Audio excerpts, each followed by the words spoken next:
سلام مسنون UTC قاسمی میں آپ تمام ناظرین کا خیر مقدم ہے۔ امید کرتا ہوں کہ آپ لوگ خیر و عافیت سے ہوں گے۔ آج کی اس ویڈیو میں ہم لوگ پڑھیں گے خواجہ الطاف حسین حالی کی حالات زندگی و ادبی خدمات کو۔ یہ video BA Urdu semester 3 MJC 3 یا اسی طرح BA اردو جن کا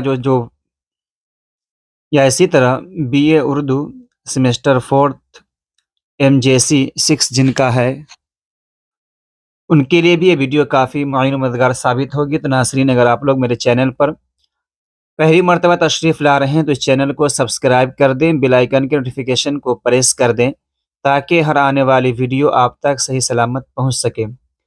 آئیے ناظرین، اسکرین پہ دیکھیں خواجہ الطاف حسین حالی حالات زندگی و ادبی خدمات۔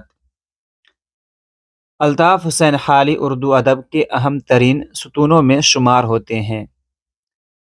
اردو شاعری میں نظم نگاری کو فروغ دینے والے شعراء میں حالی کو امتیازی مقام حاصل ہے۔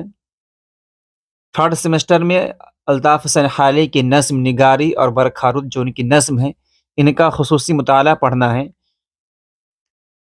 انہوں نے اپنی پوری زندگی اردو شعر و ادب کی خدمت کے لیے وقف کر دی۔ حالی ایک باکمال نثر نگار، منفرد لب و لہجہ کے مصنف، اردو کے پہلے نقاد، سوانح نگار، تبصرہ نگار تھے۔ اردو تنقید کی تاریخ میں ان کی تصنیف مقدمہ شعر و شاعری کو ویسے ہی اہمیت حاصل ہے جیسے یونانی ادب میں بوتیقہ کو حاصل ہے۔ بوتیقہ یہ قوی ہے، شاعر ہے، اس کو حاصل ہے۔ ناظرین، BA سیمسٹر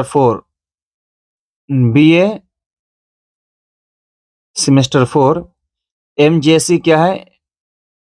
MJC 6 میں تنقید کو پڑھنا ہے۔ تو جو اہم تنقید نگار ہیں ان میں آپ کو خواجہ الطاف حسین حالی کی تنقید نگاری اور مقدمہ شعر و شاعری کے حوالے سے پڑھنی ہے۔ تو مقدمہ شعر و شاعری جو اردو کی پہلی تنقیدی کتاب ہے، ان کی دیگر مشہور کتابوں میں حیات جاوید، یادگار غالب اور حیات سعدی شامل ہیں، جو ابتدائی اور اہم سوانحی کتابوں میں شمار ہوتی ہیں۔ مولانا حالی نے سر سید احمد خان کے رسالے تہذیب الاخلاق میں مضامین اور تبصرے لکھ کر اردو نثر کی بے مثال خدمت انجام دی۔ بطور قومی اور نیچرل شاعر کے حالی کو نمایاں حیثیت حاصل ہے۔ ان کی نظموں میں نذیر اکبر آبادی کی نظم نگاری کا تسلسل، وسعت اور انسانی ہمدردی کے جذبات واضح نظر آتے ہیں۔ حالی کی شاعری کے موضوعات متنوع اور جداگانہ ہیں۔ انہوں نے غزل میں کہی اور ایک کامیاب غزل گو شاعر کی حیثیت سے بھی شہرت پائی۔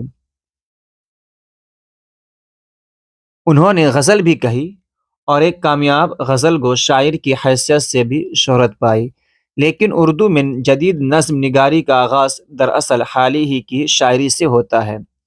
ان کی نظموں میں فکر و فلسفہ کی گہرائی سے زیادہ جذبات، احساسات اور اصلاح قوم کا پیغام نمایاں ہے۔ ان کا اسلوب سادہ، مؤثر اور مقصدیت سے بھرپور ہے۔ ایک بات یہ جان لے کہ خواجہ الطاف حسین حالی پہلے تنقید نگار ہیں، تنقید نگار، پہلے سوانح نگار ہیں، اور انہوں نے جدید اردو نظم کی روایت میں انہوں نے نمایاں خدمات انجام دی۔ آگے دیکھیں ناظرین، الطاف حسین حالی کے بزرگ ہرات افغانستان کے رہنے والے تھے۔ ان کے جد حالہ خواجہ ملک علی ایک عالم و فاضل شخص تھے، اور ان کا خاندانی سلسلہ حضرت ابو ایوب انصاری رضی اللہ تعالیٰ عنہ سے جا ملتا ہے۔ اگر معروضی سوالات کے اندر آ جائے کہ خواجہ الطاف حسین حالی کا سلسلہ کس صحابی سے ملتا ہے، تو کیا ہے؟ حضرت ابو ایوب انصاری سے۔ ان کی 15ویں پشت میں خواجہ عزبخش پیدا ہوئے جو حالی کے والد تھے۔ تو حالی کے خواجہ الطاف حسین حالی کے جو والد ہیں ان کا نام ہے خواجہ خواجہ عزت بخش۔ خواجہ عزت بخش نے اپنی زمین پر سکونت اختیار کی اور اپنے بیٹے حالی کی تعلیم کا اچھا انتظام کیا۔ حالی 1837 میں پانی پت کے قریب سونی پت گاؤں میں پیدا ہوئے۔ تو حالی کی پیدائش جو ہوئی تھی 1837 میں، جگہ پانی پت، گاؤں جو تھا وہ سونی پت تھا۔ تو اکثر جو کتابوں میں لکھا ہے وہ پانی پت ہی لکھا ہوا ہے۔ 5 سال کی عمر میں ان کی تعلیم شروع ہوئی اور انہوں نے قرآن پاک حفظ کر لیا۔ اس کے بعد انہوں نے عربی، فارسی اور دینی کتابوں کا مطالعہ کیا۔ 9 سال کی عمر میں والد کا انتقال ہو گیا۔ 9 سال کی عمر میں والد کا انتقال ہو گیا، جس کے بعد ان کے بڑے بھائی خواجہ امداد حسین نے پرورش کی اور تعلیم کی ذمہ داری سنبھالی۔ گھر کے کمزور مالی حالت کی وجہ سے حالی باقاعدہ اسکول میں تعلیم حاصل نہ کر سکے۔ اس زمانے میں کم عمری میں شادی کا رواج عام تھا۔ خاندان کے بڑوں نے 17 سال کی عمر میں حالی کی شادی کر دی، لیکن حالی مزید تعلیم حاصل کرنا چاہتے تھے، اسی لیے وہ ایک رات چپکے سے گھر سے نکل کر دہلی چلے گئے۔ ناظرین، ویڈیو کیسی لگ رہی ہے؟ ویڈیو پسند آ رہی ویڈیو کو لائک کریں، کمنٹ کریں، اپنے دوست احباب کو شیئر کریں۔ آئیے آگے دیکھیں۔ 1854 میں دہلی پہنچ کر انہوں نے جامع مسجد کے قریب ایک مدرسے میں تعلیم شروع کی۔ اس وقت دہلی میں مرزا غالب مصطفیٰ خان شیفتہ کا بڑا نام تھا۔ حالی نے پہلے شیفتہ بعد میں غالب سے شاعری کی تربیت حاصل کی۔ جو غالب جو ہیں مرزا حالی کے استاد ہیں، اور شیفتہ بھی۔ 1 سال بعد گھر والوں کے کہنے پر وہ واپس پانی پت چلے گئے اور 1856 میں حصار کے ڈپٹی کمشنر کے دفتر میں ایک معمولی ملازمت اختیار کی۔ کچھ عرصہ بعد لاہور میں رہے، پھر دہلی گئے جہاں اینگلو عربک اسکول میں استاد مقرر ہوئے۔ چند سال بعد سر سید احمد خان کے بلانے پر علی گڑھ گئے جہاں MAO کالج میں لیکچرر کے طور پر کام کیا۔ سر سید احمد خان کے مشورے پر 1879 میں انہوں نے اپنی مشہور نظم مدو جزر اسلام لکھی، جو بعد میں مسدس حالی کے نام سے مشہور ہوئی۔ انہوں نے علی گڑھ تحریک میں بڑھ چڑھ کر حصہ لیا اور کالج کی ترقی میں اہم کردار ادا کی۔ 1873 میں سر سید کی سفارش پر حالی حیدرآباد گئے جہاں حکومت نے انہیں 76 روپے ماہوار وظیفہ دیا، جو بعد میں 1891 میں 100 روپے کر دیا گیا۔ 1905 میں وہ حیدرآباد کے نواب میر محبوب علی خان کے سلور جبلی میں شریک ہوئے۔ بعد میں واپس پانی پت آ گئے اور وہیں 1914 میں وفات پائی۔